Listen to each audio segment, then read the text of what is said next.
Hi, good day again. Welcome sa Salt for the Spirit, wherein itong channel na to ay makakatulong sa inyo para magkaroon kayo ng spiritual growth and at the same time para magkaroon kayo ng hope and encouragement na lumapit muli sa ating Panginoong Diyos na walang iba kundi ang ating Panginoong Jesucristo. So, speaking of Jesus, ang ating topic ngayon is introducing Jesus to others. So, kung mababalikan natin, yung ating main verse na nandito ay Mark 16:15.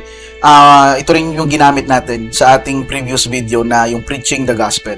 And bakit ito yung ating ginamit ulit na Bible verse? Kasi ito rin yung core topic niya, which is preaching the gospel. Kasama na rin syempre kapag yung gospel ang pinipreach, kasama na rin doon yung ini-introduce natin ng ating Panginoong Hesus sa mga tao sa buong mundo, kumbaga. So, pwede nyo balikan yung topic na yon, and yung ating other supporting verses doon ay yung Romans 10:14-15, wherein doon natin na-describe yung beautiful feet which has been referred to Isaiah, kumbaga, yung kung ikaw daw ay bringer ng good news or bringer ng good gospel, kumbaga, ikaw daw ay kino-consider na may beautiful feet. So, kumbaga, noon kasi again, just to reiterate yung explanation ko before, when other people ay i-consider nila ang feet mo ay beautiful, it means that you're bringing good news. You're bringing news that are hopeful, or other news that are very encouraging, kumbaga. So, of course, the word of our God, the word of our Lord is very encouraging, hopeful, and loving, kumbaga. So, ngayon, gusto ko lang bigyan ng emphasis ang topic na ito, hindi sa mga Bible verses, but mostly doon sa benefits, and at the same time, bakit ba napaka-importante nito? Of course, first of all, si Jesus kasi ang core ng Bible, kumbaga. So, lumalabas dito, ang Bible kasi, meron ako naringgan dating isang pastor or isang evangelist data, if I'm not mistaken, ang pinakamaganda daw na love story ay ang Bible. So, sa tutuusin lang, I do find it corny before, when I was still lost before. Kumbaga, medyo nakukornyan ako nung time na yun. Sabi ko, paano naging good or nagiging pinaka-best na love story ang Bible. Pero kung malalaman mo, tulad nung core verse niya, which is yung John 3:16, talagang ang totoo, the Bible is the best, or rather, this is the most inspiring love story, kumbaga, that has ever been existed here on earth, kumbaga. Kasi grabe lahat ng mga paghihirap, pagdurusa ay tinake ng ating Panginoon on our behalf, kumbaga. We should have been murdered, we should have been put up to that cross, we should have been nailed, we should have been scourged at the pillar, but instead of that, ang Panginoon ang sumalo ng lahat ng ito, ang ating Panginoong Jesucristo, ibinigay ng ating Diyos Ama dahil sa sobrang pagmamahal niya sa atin. Kaya talagang grabing love story, unconditional, immeasurable rather, at the same time inexplainable, kumbaga.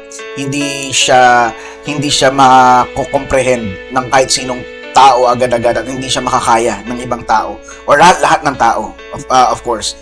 So, ano ba ang benefit, of course, if we will be introducing Jesus to others? Of course, as a Christian, from the word Christ, of course, we are with Christ, we are for Christ.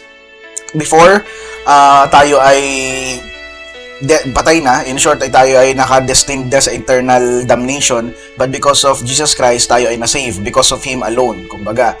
So, ano ba yung pinaka dapat nating, bakit ba natin kailangan introduce? Siyempre, ang unang dahilan ng tao dyan, of course, kumbaga, parang gratefulness for Jesus Christ for what He's done for us. So, tama naman yun. Pero, may mga ilang puntos akong babanggitin wherein ito yung makakatulong lalo, or rather, ito yung magbibigay ng diin or emphasis. Why should we introduce Jesus to others, kumbaga. So first ay spiritual transformation. So nababanggit ko na rin to before in my previous videos, but again, spiritual transformation is a kind of transformation which transcends all the types of sabihin natin progress or improvement. Of course, kasi kapag nag-transform ka spiritually, magkakaroon ka ng wisdom, magkakaroon ka ng great patience, consideration for others, and kumbaga, it seems like you're doing all the things na ginawa ng ating Panginoon dito sa mundo. Kumbaga, magkakaroon ka ng magandang disposisyon sa buhay. Second is yung eternal hope. Of course, when we say eternal, of course, that's beyond what's the physical world is giving to us or feeding to us right now. And at the same time, hope, of course, pag-asa. So, pag pinagsama mo, kumbaga, more than na more than dito sa earth na to na pag-asa. Kumbaga, cannot be seen, cannot be bought, cannot be touched by anyone, kumbaga. So, yun yung ating meron kapag inintroduce natin si Jesus sa iba. Meron tayong eternal hope na pinapasa natin sa iba. Na sabihin natin, hindi dito yung... I would like to tell you, brothers and sisters, for example, if you will be evangelizing or sharing the word of God, you will be telling others that this is not the last stop, brothers and sisters. After we die, we will be with God, we will be with our Savior in heaven. So, meron tayong eternal hope na binibigyan natin sa tao, which is not false, absolutely. At ay binibigyan natin to because we already felt and we already experienced that, kumbaga, sa pamamagitan ng presensya ng banal na Espiritu Santo. Third ay inner peace. Of course, if you introduce Jesus to others, because again, Jesus is the Prince of Peace, of course, you will achieve peace to your heart, to your mind, and soul. Kumbaga, so, mawawalan ka ng kahit na anumang negative or magkakaroon ng kahit anumang agitation whenever you will be preaching or introducing Jesus to others. Fourth ay community and fellowship. Of course, just like what I was discussing din sa mga previous videos, community and fellowship, of course, you will be having the opportunity to commune or to converse with other people, to share your thoughts with them, and most probably, and which is the most beautiful part, to share the worships and praises para sa ating Panginoon with them, kumbaga. So, yun yung kagandahan kapag tayo ay nag-i-introduce kay Jesus ng kung sino siya sa ibang tao. Especially sa mga lost, yung mga hindi pa kilala siya talaga. 5, ethical and moral framework. Of course, mas mag-i-improve yung ethical stand mo and moral stand mo, kumbaga, sa buhay. Kung dati medyo nasa ano ka lang, above par, ito magiging outstanding. Kasi nga sabi ko nga, you will be having more consideration and patience to others, which talagang medyo mahirap sa mundong ito dahil alam nyo naman puno ng kasamaan, pero dahil sa Panginoon, napapalitan ng peace lahat at napapalitan ng positive or positibong mga bagay dahil doon. So, yun yung pang-5. Pang-6, healing and restoration. Of course, healing, great healer, Jesus Christ din. Siya ang mga nag-heal. Di ba, pinakita naman sa maraming mga verses sa Bible, sa New Testament, that Jesus healed yung blind, Jesus healed the paralytic, the bleeding woman. Binuhay pa niya patay si Lazarus, di ba? So, ibig ko bang sabihin, magkakaroon ka ng absolute healing talaga. Not just physical healing, but spiritual and emotional healing, which the world cannot give. Sabi ng iba, kapag suicidal ka, kasi daw, parang ang dami mong problema o stress ka sa buhay. Actually, lahat naman tayo stress. Siguro, ang difference lang is, hindi ka masyadong kumapit sa Panginoon o kaya naman wala ka talagang Diyos talaga sa buhay mo. And pag ganon, ito is the most tragic scenario na masasabi ko kapag wala kang Diyos or hindi ka naniniwala sa Diyos kasi nga, wala kumbaga magiging hopeless ka talaga. And kahit gaano ka kayaman, kahit gaano ka ka-achiever, gaano ka ka-successful, if you don't have God with you, talagang magiging unsuccessful ka. So kapag shinare mo to sa iba, magkakaroon silang healing and restoration of their well-being and yung hope nila ulit. Next would be yung compassion and service. Of course, kapag inintroduce mo si Jesus to others, of course, you are showing compassion to them, especially for those people who are still lost as of the moment. Ibig sabihin ng lost, yung mga hindi pa nakakakilala because hindi pa nila alam yung message of hope and salvation ng Panginoon para sa kanila. So kapag ibinigay mo yun, of course, you will be giving or providing them compassion kasi may compassion ka Kumbaga naawa ka sa kanila, lost sila. So kailangan mong gawin ito para sa kanila na ipakilala ang Panginoon Jesucristo. And service at the same time because we are the servant of God. We need to serve God on our utmost potential. Hindi pwedeng parang mediocre lang yung ating level ng pagsaserve. Of course, dapat kailangan we are in heat, kumbaga, na mag-serve sa ating Panginoon. Next would be personal transformation. So, same lang naman ito nung spiritual transformation.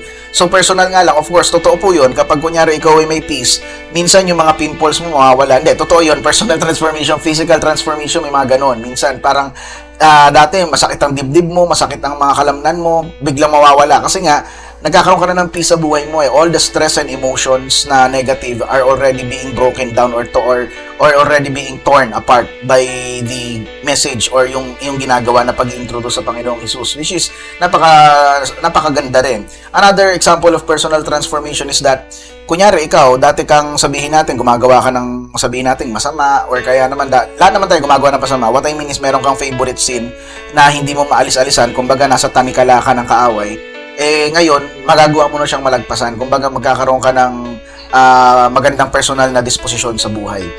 Next would be joy and gratitude, of course. Pag ikaw ay nag-i-introduce, sabi ko nga, dahil Prince of Peace ang ating Panginoon, It will bring you peace. At the same time, kasama na rin ng joy and gratitude, of course.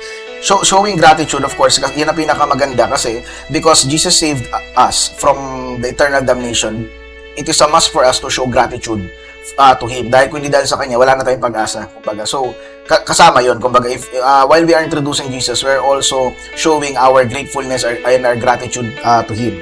Next would be guidance and direction. Of course, we're dinedirect mo yung mga tao na tiniteach mo, pinipreachan mo sa magandang daan o tamang daan. And kumbaga, hindi mo sila ginaguide sa maling daan, kumbaga, o maling bagay. And lastly, unity and reconciliation, or rather, second to the last, rather, unity and reconciliation. So, kapag ikaw ay nag-i-introduce ng salita ng Panginoon, especially the life of Jesus, of course, nagkakaroon ng tinatawag na unity, nagkakaroon ng pagbubuklod-buklod ng mga tao, and at the same time, reconciliation. Reconciliation is, kunyari, merong mga nag-away, merong mga may mga nasirang relasyon, may mga nasirang mga pag-asa, nawala ng pag-asa, nagre-restore lahat, nag-heal, nagre-reconcile lahat. Everything is falling into their places again, which is very good, which is very pleasant to see and to feel, and to hear as well. And lastly, ito na talaga, empowerment and strength. Of course, if you are introducing Jesus to others, you're giving them empowerment and strength to continue life, even though life is full of struggles, full of circumstances, full of distress, kumbaga. The moment that you introduce Jesus and the moment that person believes and accepts Jesus as his or her Lord and Savior, all of those struggles, all of those stresses, or rather stress, will be gone or maka-overcome nila yon ng mabilisan. So, yan lang yung mga ilang puntos why do we need to introduce Jesus, or why introducing Jesus benefits us, kumbaga, to others. Of course, again, una, mandatory siya dahil nasa Bible, preach the gospel under Mark 16:15. And second, of course, yung benefit sa atin na yung mga binanggit ko na 12 characteristics, pwede nyo i-replay ulit yung video in order for you to grasp or to absorb all of them. So, yun lamang, kapatid. Maraming salamat again sa panonood ng video na ito. And hopefully, na-inspire na naman kita or na-inspire ko na naman kayo sa ating message. And I'm hoping and praying that you will always continue to share this video and pakisabi sa iba that they might like it, and at the same time subscribe din para mas ma-share pa natin sa iba at mas marami pa tayong matouch na mga puso, at the same time ma-bless. So yun lamang, maraming salamat kapatid. God bless you and stay safe. Maraming salamat, mahal ka ng Diyos.